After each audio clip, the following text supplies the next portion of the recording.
Good morning all, hope you're doing well. So we had a very roller coaster day yesterday, which is not really that unusual because it is the markets. The markets are very, very bumpy, and I was wondering whether or not it's because the market was digesting the NFP miss, and of course that would mean that the Fed are going to likely pause or cut next year, but we've still got a long way away. We've got a long time before they actually do anything, and we've got a long time before the next meeting. So I think yesterday was a bit of a hangover, digesting information, how to position towards the year end. And of course they don't want to front run, they don't want to make it too obvious. When I say they, I mean like the big fish, the market makers, the movers. And that's why yesterday was a little bit choppy.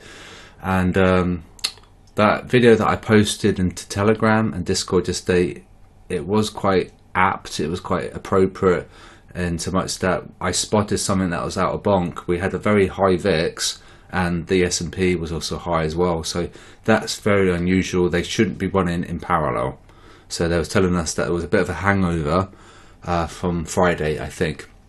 Now because we just flipped to risk on, the herd of sold over the 24 hours, but we've got to be careful because this is a weekly summary. Okay, so this is like using weekly data.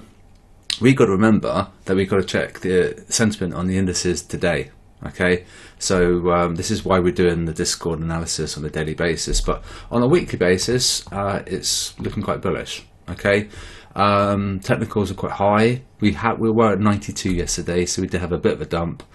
But the herd are now net shorts. So, but like I say, we've got to investigate the individual sentiment on the indices, and this is why you guys really need the FXCM trading station.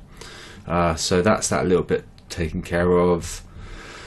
Russell 2000 fell quite a bit. You would have seen in that video that I posted in Telegram. The link for Telegram is in this YouTube video, by the way, so you can join us and you can see some free alpha. Tesla fell, Nikkei fell, France has fallen, so treasury yields rose, so that would be okay.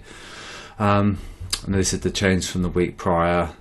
S&P, they've actually have sold S&P a lot, but the other indices not so much. Okay, so that's that. QDB scores. Well, we've seen quite a big change from yesterday, so you can see how this GE was at the top. Alright, so let's see where it is now. There, so we have fallen some points on GU, for example. Wow, they've gone really long as well. They've gone 23% long, 21% long on EU. NU, they've gone really long. AU as well. So because of that, the dollar is going to do quite well because they've sold the dollar. See, they've gone long Aussie, price has fallen. So this is an excellent diagram to tell you, it encapsulates the power of the spreadsheet in one image, and you can see how price is engineered to punish the herd on a daily basis. So remember that you can join us on a free trial, 7-day free trial, and then you can have a look at the spreadsheet and you're like, wow, okay, this is giving me a good idea for a trade, and then you can take that trade. But you do need to know where your exits are. It's so important because this will chop and it will fluctuate, and by tomorrow we can reverse. Okay, because it's just punishing the herd, and I think it's trying to get them out the market. And so this is why it's been so choppy of late, is there's probably too many retail traders out there, and they could be skewing things. We were 150,000 open interest, so we've seen a lot of stops been taken in the last 24 hours. The Euro USD had a big open interest surge, 32,000 lots increase. Wow, so they really tried to buy EU. Right, see the OI change there. So that's the spreadsheet, so that's how you can use it. So be careful there, and we'll talk about the robot, I guess. 2.2 logic's in place. What's 2.2 logic is the same as 2.1, but 2.2 is using very strict risk management, and that's the only difference. We're using the same sentimental trigger for buy and sell, but 2.2's got excellent risk management, and that's the thing that we'll be testing going forward, is the risk management part. Now we were okay having really wide stops, So we were actually okay. We had to have like humongously wide stops on our cross dollars, and it turned out to be okay. But we can't have 100 and it was something like that. It's 130 pip stop loss. We just can't. We could never have a system with that wide stops, because what if this continued higher, right? And then we'd totally blow up. It's not good at all. So 2.2 logic using a lot better risk management and trading stops. So we were lucky in a way that we had very wide stops, and so we did have like huge losses, but therein lies the danger of having large losses, and we can't have large losses. We've got large win, medium win, small win, or small loss. Okay, they're the 4 scenarios. So that's that little bit taken care of. So 2.2 is live, so you should be receiving a heartbeat from me.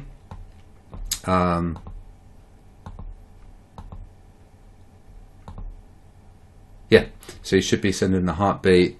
Last one was 1 minute ago, so you should be okay. Let's talk about the indices in gold. And I'll try not to make it too long a video, because I've already waffled a bit, but it's interesting about the Euro USD, so be careful there. They've gone long on gold, so we've fallen, and they went long, so we fell. That's gold, so they might sell it and we might get the buy, so that's something of note. And we will have some supports here as well on these wicks. There's going to be enormous supports. See that buying pressure there. Alright, so keep an eye left, especially at those wicks. If you've got a long wick below, it tells us that the big fish stepped in. Basically, they stepped in there as well. We saw a big pump. So keep an eye on those wicks, okay? So DAX, now they were going long. I assume they're still going long. Yeah, well, they started going long, a little bit sideways there, but we have flipped over 50%, so therefore we'll sell at the big picture. So these bulls are going to have to get punished probably, okay? They can't be going long, they have to sell. If they go long, price is going to punish them. US Feddy. And I'll try and wrap up this video after S&P, because it's already quite long. Sideways there. So you're looking a bit exhausted there, I think. Potentially they might start buying. If they do, we'll fall. But we are below 50%, it's worth noting. So at the big picture it is a buy, but it's looking a bit tired there. Use 500. And likewise, it's looking a bit tired. Here it's not really, it's done its move, maybe you could argue. It's blown up these people, and I guess it might just be waiting to see what's going to happen next. And I don't know if you'd want to be buying up here, but maybe they're going to be late bulls. If so, down will come. But remember, at the big picture we are a buy, because we're below 50%. So I'm going to wrap up now. Robot's got the 2.2 logic, so that's great. Everyone should be getting a heartbeat. Be careful with the dollar, because what we're seeing recently is we're seeing reversals a lot. So Monday something happens, Tuesday the reversal happens, then Wednesday it reverses again, and now it's not just FX, but it's the government bonds as well, which I'll show you quickly. Where are we?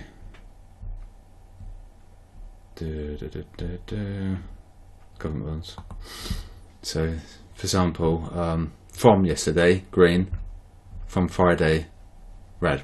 Alright, so that's from Friday, this is from yesterday. So if the US yields are fluctuating back and forth, so will the dollar, and because of that, a lot of the FX will as well. So be careful, and I'll speak to you guys soon.